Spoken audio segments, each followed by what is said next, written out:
আফগানিস্তানের বিপক্ষে ম্যাচেও কিন্তু বাংলাদেশের দর্শকরা ঠিকই এসেছেন। অনেকেই বলছিলেন যে শ্রীলঙ্কার বিপক্ষে হারের পর বাংলাদেশের খেলা দেখতে দর্শকরা আসবেন কিনা সেটা নিয়ে একটা সংশয়। যদিও ম্যাচের প্রায় ঘন্টা দুয়েক আগেই কিন্তু আমরা দেখছি প্রচুর বাংলাদেশি সমর্থক একে একে মাঠে প্রবেশ করছেন এবং তাদেরকে দেখা যাচ্ছে।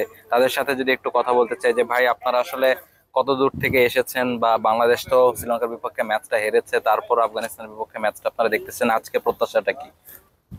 জি, আমরা আসছি দুবাই থেকে।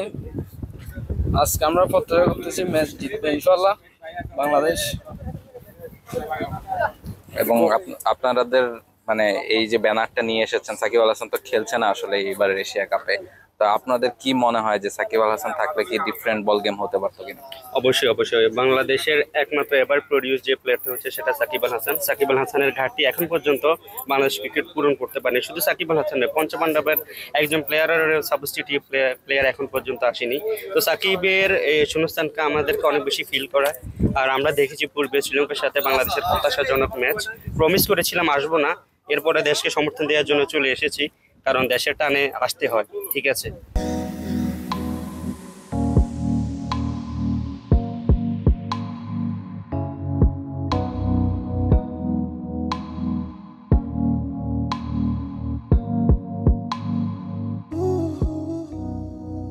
ভাই যেমন বললেন যে বাংলাদেশের দর্শকরা কি বা ভক্তরা কি একটু বেহায়া টাইপ হয় কিনা, যে যতই বাংলাদেশ হারুক আমরা বলি যে আমরা খেলা দেখবো না, হারবো, আসবো না খেলা দেখতে বা সাপোর্ট করবো না, কিন্তু যখন আসলে এই লাল সবুজের জার্সিটা গায়ে বাংলাদেশ দল খেলে তখন আমরা আসলে ঠিকই চলে আসি। আপনার কি মনে হয়? এবং ইয়াং যারা খেলছে, ভাই সাকিব আল হাসানের কথা বলছিলেন, যারা খেলছে তারাও অনেকে ভালো পারফর্ম করছে, সব মিলে কি মনে হয়? অবশ্যই ভাইয়া, আমাদের হচ্ছে যে ওনাদের একটু টাইম দিতে হবে, কারণ ওনারা আসছে নতুন। যেমন আমরা পঞ্চপাঞ্জবের কথা ভাইয়া বলছে, ওনাদেরকে আমরা কত বছর ধরে দেখে আসছি, পিছন থেকে ওনারা খেলে আসছে। তো ওনাদেরকেও টাইম দিতে হবে, ওনাদেরকেও এটা গড়ে তুলতে হবে, পঞ্চপাঞ্জবের জায়গাটা ওনারা নিতে হবে। অবশ্যই আমরা আশা করি আজকের ম্যাচ জিতবে ইনশাল্লাহ। এই জন্য আমরা এখানে আসছি। হাজার না আসবে বললেও কিন্তু বাংলাদেশের জন্য আসতে, ঘরে বসে থাকতে পারি না, চলে আসতে হয়। এই আশা নিয়ে আসছি, আসছে অবশ্যই ম্যাচটা জিতবে বাংলাদেশ। এবং কি মনে হয় বাংলাদেশ কি সুপার ফোর খেলতে পারবে কি? ইনশাল্লাহ ইনশাল্লাহ আশা করতে পারি। এবং আপনারা আসলে কোথা থেকে আসছেন? আমরা আসছি দুবাই থেকে। দুবাই থেকে আসতে কেমন সময় লাগে, বা আপনাদের তো নিশ্চয়ই কাজও থাকে এখানে, তারপরও যে আসেন এটা আসলে কতটা স্ট্রাগল করতে হয়? অবশ্যই আসার জন্য অনেক টাইম লাগে, 2 ঘন্টা টাইম লাগে, অনেক ট্রাফিক হয়। কিন্তু এই যে দেশের টানে ঘরে বসে থাকতে পারি না, আমাদেরকে চলে আসতে হয় অবশ্যই।